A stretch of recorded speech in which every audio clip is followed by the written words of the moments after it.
अब एक सार रूप में आपको आगे की कथा 10 मिनट और सुनाएंगे, केवल 10 मिनट। पर उससे पहले हम श्री कृष्ण गोपाल जी और दादाजी के साथ जो बैठे हैं, इन दोनों विभूतियों का हमारा मन है थोड़ा आशीर्वाद लिया जाए, क्योंकि इन दोनों ने 7 दिन पूरे पहले, जैसे हमसे आने से पहले ही बैठते थे और हमारे जाने के बाद जाते थे। हनुमंतलाल जी ऐसी कथा सुनने आते थे।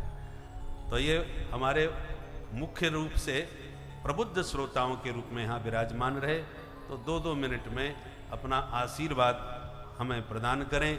आप सबको भी देखो, स्थान देवता का बड़ा महत्व होता है। सबसे पहले स्थान देवता की पूजा होती है। तो ये आपके स्थान देवता हैं।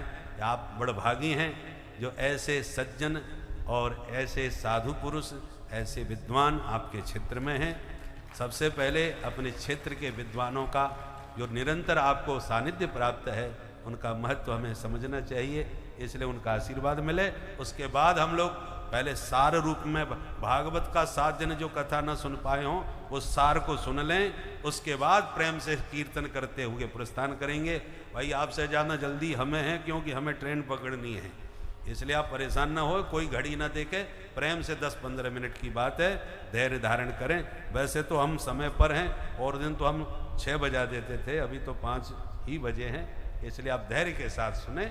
उसके बाद कीर्तन के बाद ही आप लोग खड़े हों। बोल वृंदावन बिहारी लाल की जय। श्री रामदूत श्री रामचंद्रम शरणम प्रपद्ये, श्री रामदूतम शरणम प्रपद्ये। भुवनेश्वरी मैया के चरणों में कोटशा वंदन और परम पूज्यनीय वंदनीय व्यासी महाराज के पाद पद्मों में कोट कोट नमन करते हुए आपने मुझे 2 शब्द बोलने के लिए आदेश दिया। 1.5 मिनट में मैं अपनी बात कहूँगा कि हमें अब कुछ कहने को बचा नहीं। जो कुछ भी कहना था वो आपने ही अपने मुखारविंद से कह दिया। पूज्य व्यासी ने अपनी वाणी के द्वारा जो अमृत रस की वर्षा की है, इस वाणी को सुनकर मैं 3 बात कह रहा हूं और संभवतः 1.5 मिनट में पूरी हो जाएंगी। पहली बात तो यह है कि इतने भव्य आयोजन में किसी का नाम नहीं, सभी को धन्यवाद देते हुए मैं कहूँगा कि जिन्होंने इस आयोजन की रूपरेखा बनाई वो धन्य है। जिन्होंने इसमें धन लगाया वे धन्य है। जिन्होंने मन लगाया उनका मन धन्य है। जिन्होंने तन लगाया उनका तन धन्य है। जिन्होंने अपना शरीर लगाया उनका शरीर धन्य है। जिन्होंने बुद्धि लगाई उनकी बुद्धि धन्य है। जो जो भी लगाया वो सब उनका जीवन धन्य हो गया। आज हम परम कृतार्थ हैं। आपके बारे में कुछ भी उद्गार कहने के लिए हमारे पास शब्द नहीं है। केवल व्यास वाणी में मैं कहूँगा, भागवत में लिखा है, तेरे अयम वांगमयी मूर्ति प्रत्यक्षा वर्तते हरे।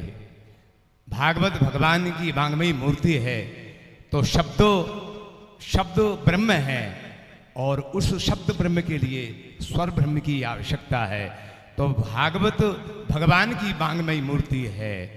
तो शब्द में ब्रह्म जो है वह शब्द ब्रह्म की मूर्ति आप प्रत्यक्ष व्यास गादी पर विराजमान पूज्य डॉक्टर श्री श्याम सुंदर जी महाराज जी को देख रहे हैं, सुन रहे हैं। जब शब्द ब्रह्म और स्वर ब्रह्म दोनों का जब संयोग हुआ तो आप और हम सबके लिए यहाँ परम ब्रह्म की अनुभूति होने लगी। बस इसी के साथ जो बात आपने कही वह हमारे जीवन का महान धन है। एक बात आप नहीं कह पाए, वो मैं कह देता हूं कि पानी पीने से प्यास बुझ जाती है, भोजन करने से भूख शांत हो जाती है, लेकिन आपने ऐसा अमृत पिलाया कि हमारी प्यास ना तो प्यास बुझी और न भूख शांत हुई। और इस कथा का फल यही है कि प्यास हमारी और बढ़ती ही जाए और भूख हमारी बढ़ती ही जाए। कभी भी तृप्ति ना हो हमें इस कथा को सुनकर, और यह अतृप्ति ही हमारे लिए कथा का सबसे बड़ा वरदान है।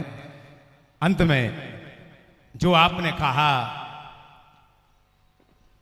किसी ने कहा उसके शब्दों में कि सितारों को आंखों में मैं पूज रखना, बहुत दूर तक रात ही रात होगी। मुसाफिर हैं तुम भी, मुसाफिर में हैं हम भी, इसी मोड़ पर फिर मुलाकात होगी आपकी, इसी मोड़ पर फिर मुलाकात होगी। इसी पिपासा के साथ मैं अपनी वाणी को विराम और पूज्य व्यास जी के चरणों में कोट कोट नमन, पूज्य गुरु जी के चरणों में प्रार्थना करूंगा कि वो अपनी वाणी के द्वारा हम सभी के लिए आशीर्वचन प्रदान करने की कृपा करें। पूज्य गुरु जी। हरि ओम सत्यम परम धीमहि। अब हमारा जीवन क्यों हुआ और क्यों मिला? अब जब फल प्राप्त हो जाए तो को कहेगा? तुलसीदास जी ने से किसी ने पूछा जीवन का फल क्या है, तो क्या सुरति राम कथा मुख राम को नाम, ये पुण्य राम ही को थल है। और सबकी ना कहे तुलसी की मति, इतना ही जग जीवन को फल है। तो आज हम सबके लिए अपना जीवन धारण करने का फल पूर्ण प्राप्त हो गया। क्यों? कि भक्ति क्या है? रघुपति भगति सुलभ सुखकारी, सूत्रताप शोक भयहारी। भगवान की भक्ति सुलभ है, शोक और भय को हरने वाली है, तीनों तापों को नष्ट करती है। परंतु सो तब मिले द्रव्य जब सोई, वो जब मिलती है भक्ति, अपन वही मोड़ पे आ गए सब लोग। सो तब मिले द्रव्य जब सोई, सोई माने वही श्री राम परमात्मा, नारायण कृष्ण, शिव राम नारायण, जैसे कुछ दुर्गा भगवती भुवनेश्वरी। सो तब मिले द्रव्य जब सोई, जब द्रव्य दीन दयालु राघव तो साधु संगत पाइए।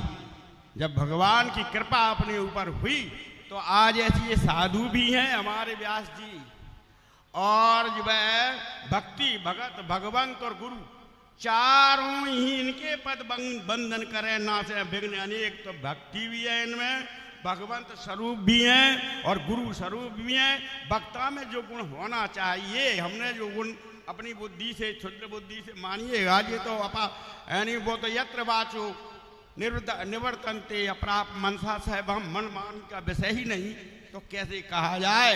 हम तो भूरी भूरी इनकी प्रशंसा करते हैं। और हमको इन्होंने जो दिया, हमको इन्होंने जो दिया, इसके बाद इसके उस फल में तो हमारी जनता भी सदा आपके हाथ जोड़ते ही रहेगी। धन्य है आपके लिए। और धन्य है क्यों? कि सो कुल धन्य जगत पुनीत सुप्रिय, यानी वो कुल धन्य है जब ऐसे राम परायण महापुरुष पैदा होते हैं। व्यास जी के चरणों में हम तो बारंबार अपने आप को राम स्वरूप समझ करके दंडवत प्रणाम करते हैं। और अब क्या कहें, कैसे कहें, सब कुछ कह दिया। बस अब हमको उसके लिए ग्रहण करना है। भैयाओ, जो सुना उसका मनन करो और चलन करो, शुद्ध जीवन अपना धन्य है। जय श्री राम।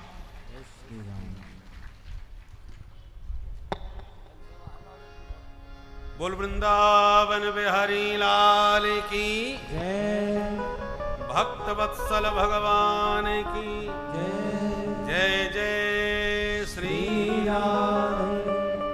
अब बस 5-7 मिनट और धैर्य से विराजे। महापुरुषों के आशीर्वाद से ही सत्संग की पूर्णता होनी चाहिए। इसलिए इन 2 महापुरुषों का आशीर्वाद प्राप्त करके हम लोग अब आह्लादित हैं।